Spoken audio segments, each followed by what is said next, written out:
성도 여러분, 오늘도 우리 하나님의 축복을 만끽하는 아름다운 안식일 되기를 간절히 바랍니다.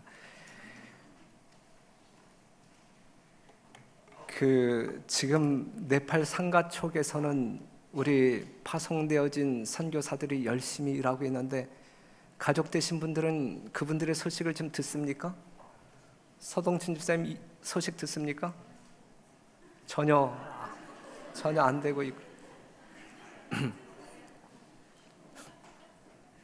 어떻게 해요? 진선혜 집사님도 못 듣는 거예요? 오늘 우리 김진옥 집사님이 이제 교회에 들어오시면서, 목사님 아들이 보고 싶고 아들 소식이 무진장 궁금한데 소식 하나 없어요. 어떻게 된 거예요? 근데 이제 오늘 아침에 제가 이제 송혜선 목사한테 받은 사진이 있거든요. 그래서 여기서 지금 보여주려고 했는데 제가 미처 시간이 없어갖고 못했어요. 그래서 여기에 뜬 사진, 지난 안식일 날 그 상가척 교회에서 예배드리는 우리 선교사들의 모습이 있는 걸 보여주고, 그 다음에 이제 공사가 이제 진행이 되어서 지붕도 다 덮고 이제 다음 주에는 내부 공사를 마무리한다라고 하는 그 사진과 함께 이제 통신이 왔거든요. 그걸 보여드려 얼마나 좋아하시는지, 이제 살맛 나겠다라고 우리 김진옥 지사님이 말씀하시고 교회 안으로 들어가는 모습을 보았습니다. 여하튼 4명의 선교사가 열심히 교회를 건축하는 일에 아주 땀 흘리고 있습니다. 여러분들이 그들을 위해서 기도해 주시고, 건강이나 안전에 아무런 문제가 없도록 여러분들이 협력해 주시기를 부탁드리겠습니다. 이 앞에 현수막 보게 되면 뭐가 또 돌아왔습니까? 연말 기도주일, 다음 월요일부터 시작하는데 누가 마음을 지배하는가라고 하는 총 제목을 가지고 우리 김대성 목사님이 여러분들의 심령을 하나님께로 이끌게 될 것입니다. 사랑하는 성도 여러분, 이 성전에 앉아 계신 성도 여러분, 우리 모두는 예수 그리스도의 보혈로 말미암아 구원받은 사람들임에 틀림이 없죠. 그렇게 믿으시죠? 우리는 누가 뭐라 한다 할지라도 구원받은 하나님의 자녀들이다. 그렇다고 하면, 내가 정말 구원받은 사람이라고 하면 구원받은 증거를 가지고 사는가? 구원받은 증거가 있을 텐데 그 증거를 가지고 사는가? 구원받은 증거는 무엇일까요? 구원받은 증거는 무엇이라고 생각하십니까? 첫째는 순종입니다. 둘째는 용서입니다. 순종은 하나님과의 관계에서 구원의 증거이고, 용서는 사람과 사람의 관계 속에서 나타나는 구원의 증거입니다. 정말 우리가 예수 그리스도의 은혜로 말미암아 구원받은 사람들이라고 하면 분명 증거를 지녀야 할 사람들인데, 그것은 하나님을 향한 순종, 또한 주변 사람들을 향한 용서가 있을 때에 우리는 구원받은 증거를 가지고 있다라고 말할 수가 있겠습니다. 오늘 이 시간에 용서가 무엇인지 좀 잠깐 살펴보려고 합니다. 우리가 어원적인 의미를 살펴보게 될 때에 히브리어로 용서는 나사라고 하고 헬라어로는 아피엠이라고 하는데, 그 뜻은 보내버림, 덮음, 제거함, 풀어버림, 이것이 용서가 지니고 있는 의미입니다. 이것이 용서입니다. 죄 때문에 하나님과 사람 사이가 불화하게 되었어요. 그런데 하나님께서 그 죄를, 우리의 죄를 용서하심으로 다시 화목한 관계가 되었습니다. 그런데 하나님의 용서는 사람 사이의 용서와는 차원이 틀려요. 맞죠? 차원이 틀립니다. 우리 한 예정을 좀 한번 생각해 볼게요. 어떤 사람이 강도에게 폭력을 당해서 20주 진단을 받았어요. 20주. 엄청나게 얻어맞은 거죠. 꽤나 얻어맞았어요. 재판 결과 그 강도에게 1,000만 원의 변상 또는 1년 형무소 형벌이 떨어졌어요. 그런데 이 강도는 1,000만 원이 없었어요. 이때에 이때에 이 강도를 향한 용서를 우리가 어떻게 이해할 것이냐. 정말 내가 별내교회에 다니는 출석 교인으로서 예수님의 사랑을, 은혜를 엄청 경험한 사람으로서 이 강도를 용서해야 되는데 나는 어느 정도의 용서를 베푸는 사람일까? 형무소에 가도록 두고 마음으로 용서하고 미워하지 않을 수 있어요. 이것도 용서죠. 예? 형무소에는 가게 하자 이거예요. 뭐 나를 이 정도로 때렸는데, 예? 형무소는 가게 하고 마음으로 그냥 용서하자. 이러한 용서가 있을 수 있고, 두 번째는 1,000만 원을 받지 않고 용서하여 형무소에도 가지 않게 하자. 조금 높은 차원의 용서죠. 세 번째는 1,000만 원도 받지 않고 용서해서 형무소에도 가지 않게 하고 또 그 사람을 취직시켜주고 먹고 살아갈 길을 마련해주는 용서가 있어요. 사랑하는 성도 여러분, 여러분들의 용서는 어느 수준의 용서입니까? 첫 번째입니까? 두 번째입니까? 세 번째입니까? 아니면 여기에 없는 것입니까? 예? 결코 20주 진단 맞을 정도로 그냥 얻어맞았는데 이민혁 집사님 같으면 용서하겠어요? 못하지.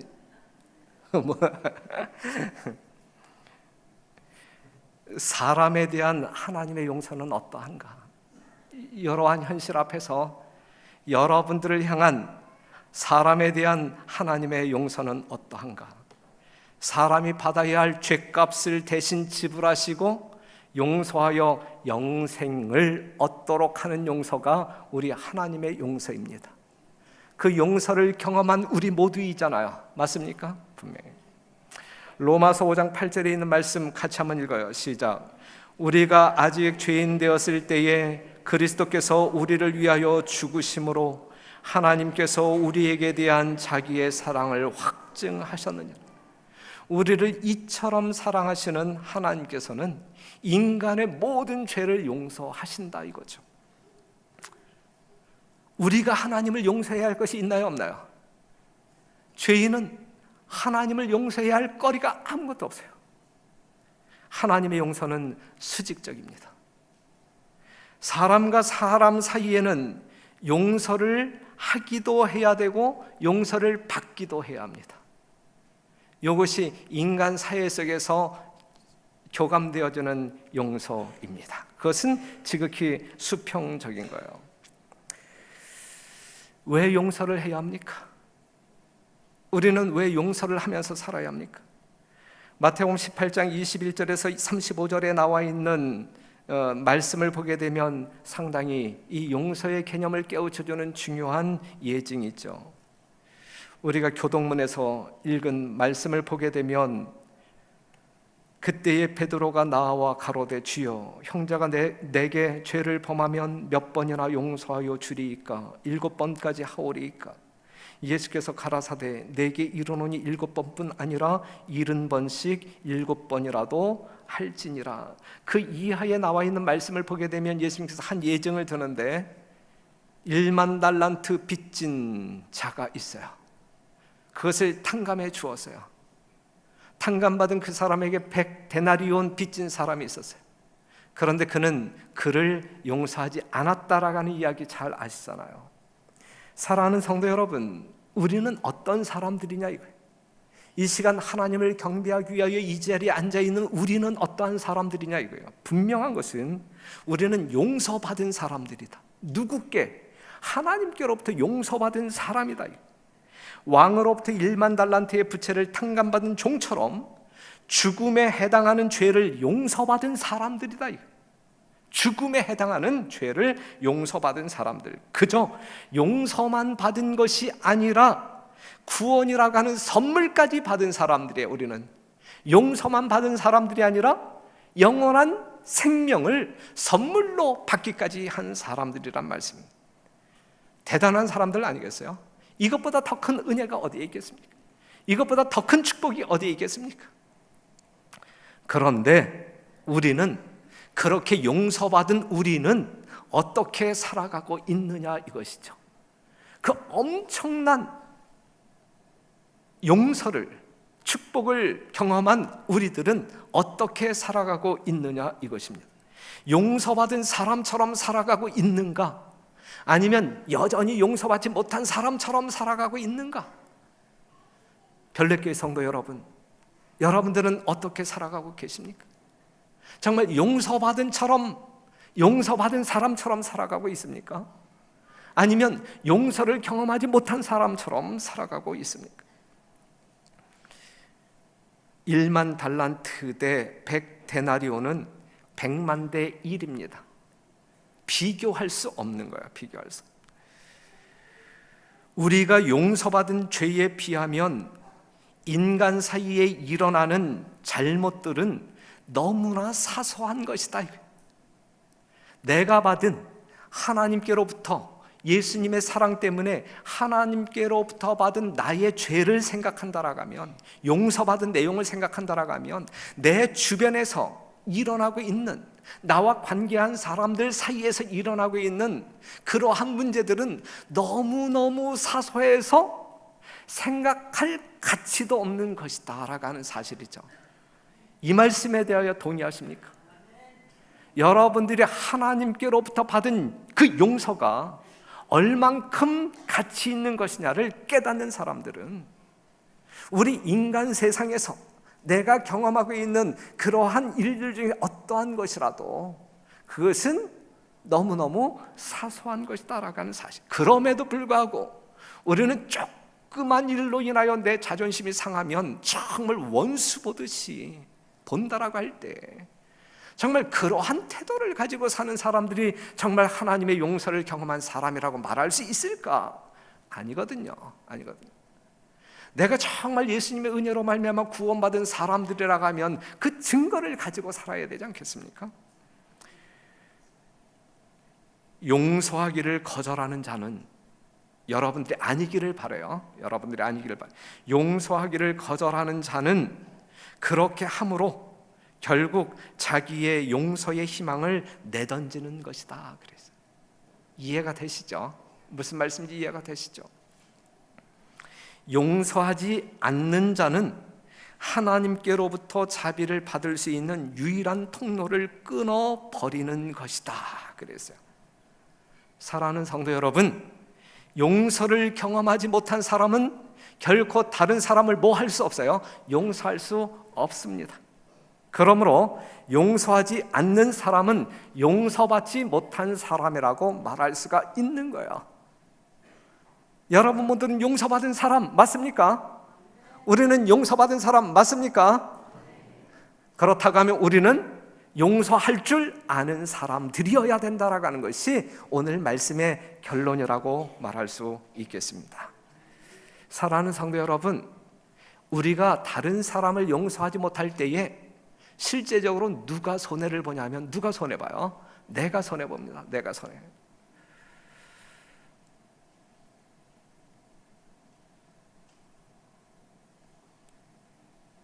질병은 유전자 변이로 말미암아 생기는 것입니다. 유전자를 변하게 하는 가장 강력한 물질이 무엇이냐면 활성산소라고 하는 거예요. 활성산소. 그런데 그 활성산소가 언제 생기냐면 내 마음 가운데 증오하고 죽이고 싶은 심령이 그러한 마음이 있을 때 내 몸 가운데서 활성산소가 아주 왕성하게 분비가 만들어집니다. 용서하지 못하는 마음, 섭섭하고 억울한 마음이 가득 찼을 때, 그럴 때 뭐가 생긴다고요? 활성산소가 생김으로 말미암아 여러분들의 유전자를 변형시켜요. 그것이 여러분들에게 질병을 가져오고 암을 가져오는 것입니다. 그러므로 다른 사람을 사랑하고 용서하는 것은, 잘 들어보세요, 다른 사람을 사랑하고 용서하는 것은 상대방에 대하여 선하심을 베푸는 것이 아니라 자기 자신의 생명을 보호하고 건강을 지키는 것이다 라고 해석할 수 있는 거예요. 내가 다른 사람을 용서함으로 말미암아 난 너에게 이 정도로 베풀었어, 나는 이 정도로 마음이 넓은 사람이야, 그럴 것이 아니라 그렇게 함으로 말미암아 나의 생명을 지킨다라는 사실을 기억하시고 용서를 기뻐하시는 여러분과 제가 되기를 간절히 바랍니다. 용서하지 아니함으로 말미암아 이 현실 속에서 여러분들의 생명을 잃어버리는 일이 없게 되기를 간절히 바랍니다. 마태복음 18장 32절에서 35절, 이에 주인이 저를 불러다가 말하되 악한 종아, 용서하지 아니하는 그 사람을 향하여 악한 종아, 내가 빌기에 내가 내 빚을 전부 탕감하여 주었거늘 내가 너를 불쌍히 여김과 같이 너도 내 동관을 불쌍히 여김이 마땅치 아니하냐 하고, 주인이 노하여 그 빚을 다 갚도록 저를 옥졸들에게 붙이니라. 너희가 각각 중심으로 형제를 용서하지 아니하면 내 천부께서도 너희에게 이와 같이 하시리라 그랬어요. 다른 사람을 용서하지 아니하는 사람들을 향하여 우리 하나님은 악한 종아, 용서하는 것이 마땅치 아니하냐, 각각 중심으로 형제를 용서하지 아니하면 하늘 아버지께서도 우리를 용서하지 않겠다라고 말씀하고 있는 것입니다. 사랑하는 성도 여러분, 용서받지 못하고 구원에 이를 사람은 한 사람도 없어요. 용서받은 사람만이 하늘에 가서 살 수 있는 것입니다. 용서받지 못한 상태로 천하를 얻은들 무슨 소용이 있겠습니까? 용서받고 하늘을 기업으로 얻는 여러분 되시기 위하여 하나님의 거룩한 뜻대로 다른 사람을 용서할 줄 아는 별내교회의 거룩한 성도 여러분 되시기를 간절히 바랍니다. 용서하지 않는 사람은 육적으로도 죽고 영적으로도 분명히 죽습니다. 여러분들은 그렇게 죽으시겠습니까? 용서하시는 삶을 실천하시겠습니까? 용서하시는 삶을 실천하자. 별내교회는 특별히 이 연말 기도주의를 맞이하는 이 별내교회는 다시 한번 이 용서라고 하는 주제를 생각하면서 내 심령 가운데 용서받지 못한 죄가 무엇이 있는지 한번 더듬어보고, 내가 용서하지 못한 것이 무엇이 있는지 살피면서 용서받는 일에도 서두르고 용서하는 일에도 서두르는 여러분과 제가 되므로 하나님의 참 구원받은 백성들 되시기를 간절히 바랍니다. 그렇다고 하면 어떻게 용서할까? 어떻게 용서할 것인가? 어떻게 용서하면 되겠습니까? 로마서 12장 20절 같이 한번 읽읍시다. 시작. 내 원수가 줄이거든 먹이고 목마르거든 마시오라. 그리함으로 내가 숯불을 그 머리에 쌓아 놓으리라. 악에게 지지 말고 선으로 악을 이기라. 악을 뭘로 갚으라 그랬어요? 선으로 갚으라. 원수에게 악을 선으로 갚으라. 여러분들이 많이 들었던 이야기라 생각되어지는데, 그 캐나다 밴쿠버에서 한 인디언이 이 시내를 이제 구경하다가 길을 잃었어요. 그래서 시내를 헤매다가 며칠을 굶다가 어느 날 이제 그 가든 파티를 하고 있는 이 부유한 집을 지나가게 되었어요. 하도 배가 고파서 이제 잔치 자리에 들어갔지요. 그리고 물과 먹을 것을 좀 달라고 요청했을 때에 그 부잣집 주인은 대꾸도 하지 아니하고 이 사람을 쫓아냅니다. 며칠 후에 그 부잣집 주인이 이제 사냥을 나갔다가 길을 잃어요. 그리고 탈진 상태에 빠지게 됩니다. 때마침 길을 지나던 그 인디안이 그 부자를 데려다가 극진히 간호한 후에 이 푸짐한 음식을 대접했어요. 이 부자가, 탈진 상태에 있었던 이 부자가 얼마나 감격했습니까? 감격하여 눈물을 글썽이는 그 부자에게 인디언이 이렇게 이야기해요. 어디서 나를 본 것 같지 않습니까? 어디서 나를 본 것 같지 않습니까? 그때에 이 부자가 그 인디언을 알아보고 몸둘 바를 알지 못했어요.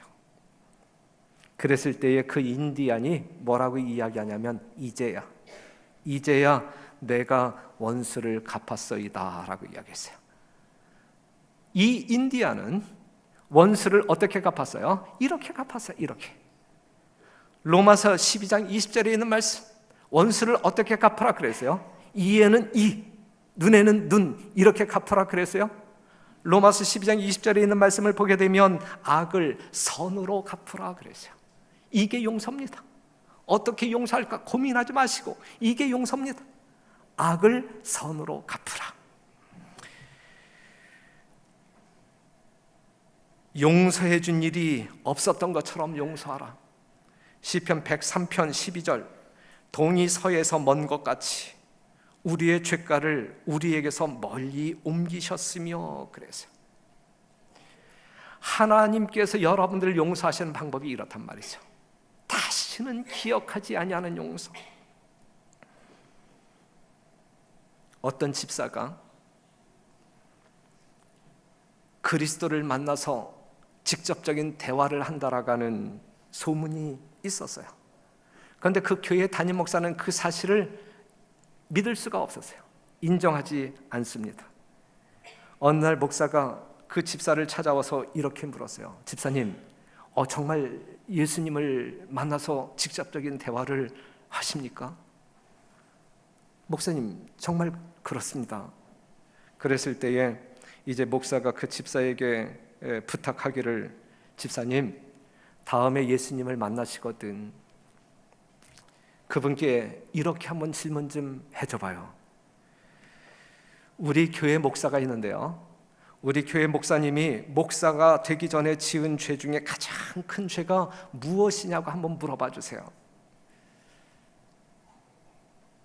목사는 생각할 때 자기가 지은 그 죄는 하나님과 자기만 알고 있을 것이기 때문에 만약에 그 집사가 하나님께 물어서 그 대답을 가지고 온다라고 하면 믿어보겠다라고 하는 의도에서 이제 이렇게 부탁을 한 것입니다. 몇 개월 뒤에 그 집사가 목사를 찾아왔어요. 집사를 보자 목사가 물었습니다. 집사님, 주님을 만나셨습니까? 만났죠. 대화를 하셨습니까? 했죠. 제가 부탁한 거 물어보셨습니까? 물어봤죠. 뭐라고 말씀하시던가요? 그랬을 때에 이 집사가 웃으면서 이렇게 대답합니다. 목사님, 주님께서 말씀하시기를, 글쎄 그 목사가 무슨 죄를 지었더라 생각이 안 나는데 이렇게 하나의 어떤 그 이야기지만, 여러분, 우리 하나님께서 여러분들의 죄를 용서하실 때 까맣게 잊어버립니다. 그런 침해도 없죠. 그런 침해 하나도 기억 안 하시겠다는 얘기. 안 하시는, 기억이 안 나는 겁니다. 사랑하는 성도 여러분, 여러분들은 어때요? 그래, 내가 널 용서한다. 그런데 다음에 또 투닥투닥 싸울 때에 용서한 그 죄까지 다 끄집어내가지고 이야기하는 성도들이십니까? 아니면 용서한 그것을 전혀 기억하지 못하는 성도들이십니까? 용서인가? 아니면 여러분들의 용서가 그냥 보류인가? 보류하는 것인가? 컴퓨터에서 우리가 작업을 하다가 어떤 문서를 지울 때 휴지통에 버리시겠습니까? 라고 하는 그러한 메시지가 뜨죠. 그러면 예 하게 되면 그것이 없어지는데 어디로 가요? 휴지통으로 가요. 없어진 줄 알았는데 휴지통에 가보면 다 있어요. 다 있어요. 그런데 휴지통 비우기를 누르게 되면 예 클릭했을 때 그 휴지통에 있는 그것까지 다 없어지죠. 사랑하는 성도 여러분, 여러분들은 어떠한 용서, 휴지통에 버리는 용서인가? 아니면 휴지통 비우기 용서인가? 휴지통에 담가두지 마시고 그것까지 삭제해버리는, 그래서 여러분들이 용서한 어떠한 것도 다시 들추어내서 치사하게 그냥 다시 다시 옛날부터 그냥 끄집어내가지고 싸우려고 덤벼들지 말고, 용서한 것은 다시 언급하지 말고 기억지 말고 새롭게 시작하는, 기왕에 용서하실 것 깔끔하게 클리어하게 그렇게 용서하시는 여러분들이 되기를 간절히 바랍니다. 용서해 준 일이 없었던 것처럼 용서하라. 한계를 두지 말고 용서하라 그랬어요. 누가복음 17장 3절에 있는 말씀 보면, 너희는 스스로 조심하라. 만일 내 형제가 죄를 범하거든 경계하고 회개하거든 용서하라. 만일 하루 7번이라도 내게 죄를 얻고 7번 내게 돌아와 내가 회개하노라 하거든 너는 뭐하라? 용서하라. 3번까지만 내가 봐줄게, 7번까지만 내가 봐줄게, 이게 아니죠. 하루에 7번 나한테 잘못하고 와서 용서를 구한다 할지라도 뭐하라? 용서하라. 용서하라. 그냥 한계를 두지 말고 용서하라. 이것이 하나님께서 우리에게 가르쳐 주시는 용서이거든요. 별내교회 성도들은 이 정도의 사람은 되어야 되지 않겠습니까? 예수 그리스도의 무한한 은혜와 사랑으로 구원받은 우리는 최소한 이 정도의 증거는 가지고 살아야 되지 않겠습니까? 그렇게 생애하시는, 그리하여 여러분들의 삶이 영적으로 풍요함을 누리는 복된 삶이기를 간절히 바랍니다. 용서하실 때에 여러분들이 이러한 마음을 가졌으면 좋겠습니다. 첫째는 용서를 구하는 상대방의 태도를 보지 말라. 용서를 구하는 상대방의 태도를 보지 말라. 그 형제가 그대에게 와서 죄를 자복할 때 그대는 그의 겸비가 너무 부족하다고 생각하거나 그가 진정으로 자복하지 않았다는 생각을 갖지 않도록 하라. 아니, 지금 나한테 사과하는 거 맞아? 사과하는 사람의 태도가 그 정도야? 나는 당신의 사과를 받을 수가 없어. 이러한 태도 보이지 말라. 그러한 거 보이지 말라. 용서를 구하는 상대방의 태도를 보지 말라. 상대방을 경멸하는 생각을 갖지 말라. 우리의 마음과 정신에 조금이라도 조롱하고 비웃는 생각이 일어나지 않도록 하자. 그러면 그렇지, 지가 나한테 와서 사과하지 아니하고 배겨, 이러한 마음 가져서는 안 된다는 이야기. 그런 마음 갖지 말라는 이야기. 억양에 있어서도 조롱하는 기색이 나타나지 않게 하자. 만일 그대가 그대 자신에 대한 말을 하거나 무관심한 태도를 취하거나 또는 의심하고 불신하는 태도를 보임으로 인하여 한 영혼을 파멸시킬 수 있다 그랬거든요. 사랑하는 성도 여러분, 우리는 예수님의 사랑을 품은 사람들, 우리는 거듭난 자, 하나님의 형상을 회복한 사람들, 그렇기 때문에 우리는 예수님처럼 살아야 할 사람들. 예수님께서 여러분들을 어떻게 용서하셨는가, 그것을 우리가 명상할 수 있다고 하면, 그것을 이해하고 믿을 수 있다고 하면, 우리는 내 가족들을, 내 남편을, 내 아내를, 나의 친근한 성도들을, 내 이웃들을 어떻게 용서하실 것인가? 해답은 성경 안에 있는 거예요. 하나님의 말씀 가운데 있는 거예요.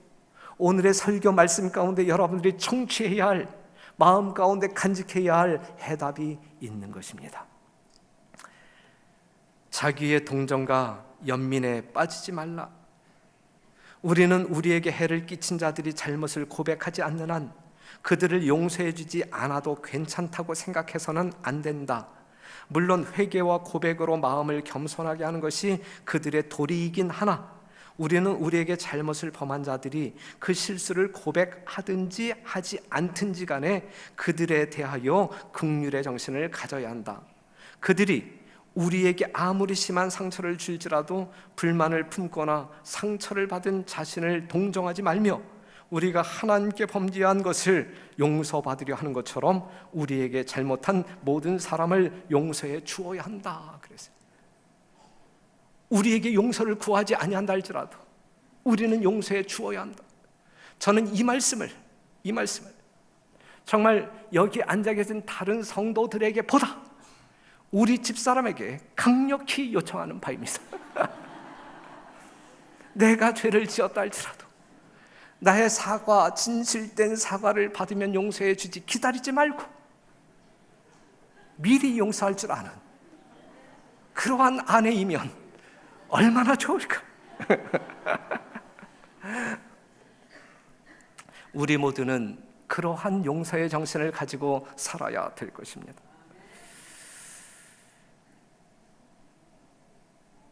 로마서 12장 16절에서 있는 말씀 같이 한번 읽겠습니다. 16절에서 18절에 있는 말씀 서로 시작. 서로 마음을 같이하며 높은 데 마음을 두지 말고 도리어 낮은 데 처하며 스스로 지혜 있는 채 말라. 아무에게도 악으로 악을 갚지 말고 모든 사람 앞에서 선한 일을 도모하라. 할 수 있거든 너희로서는 모든 사람으로 더불어 평화하라. 우리 성도들, 지금 이 시간 이 자리에 앉아있는 우리 모두에게 하시는 말씀, 우리 모두가 실천해야 할 거룩한 하나님의 말씀. 마음을 같이하여 높은 데 마음을 두지 말고 낮은 데 처하라. 그러실 마음 있으십니까? 예수께서 우리에게 보여주신 가장 중요한 모범은 겸손입니다. 겸손. 서로 교만하여 자기가 높아지려 하면 교회는 반드시 분쟁이 생기고 문제가 생깁니다. 교회가 교회답지 아니한 정말 어떤 그 세속의 시장판으로 변할 수가 있어요. 이 교회는 교만이 아닌 겸손, 예수님의 마음이 자리 잡을 때 교회다운 교회가 될 수 있는 것입니다. 스스로 지혜 있는 채 말라 그랬어요. 다른 사람을 무시하거나 질책하는 일은 이 교회에 있어서는 안 돼요. 무시도 있어서는 안 되고 다른 사람의 흠집을 질책하는 일도 있어서는 안 되고 너희는 스스로 조심하라. 만일 내 형제가 죄를 범하거든 경계하고 회개하거든 용서하라 그랬잖아요. 그렇죠? 악으로 악을 갚지 말고 선한 일을 도모하라. 다른 사람의 말이나 행동에 따라서 그를 대하지 말고 내가 대접을 받고자 하는 대로 남을 대하라. 다른 사람의 말이나 행동에 따라서 그를 대하지 말고 내가 대접을 받고자 하는 대로 남을 대하라. 사랑하는 성도 여러분, 우리는 그렇게 살아야 되지 않겠습니까? 모든 사람으로 더불어 평화하라. 온 성도들이 서로가 서로를 존중하고 혹시 실수한 자가 있으면 뭐하고? 용서하고 용납하고 피차간 사랑함으로 말미암아 성령의 임재를 충만히 경험하고 그리하여 함께 하나님의 선교 현장으로 나아가 영혼을 구원하자 이거죠. 영혼을 구원. 이것이 우리들이 해야 할 일 아니겠습니까?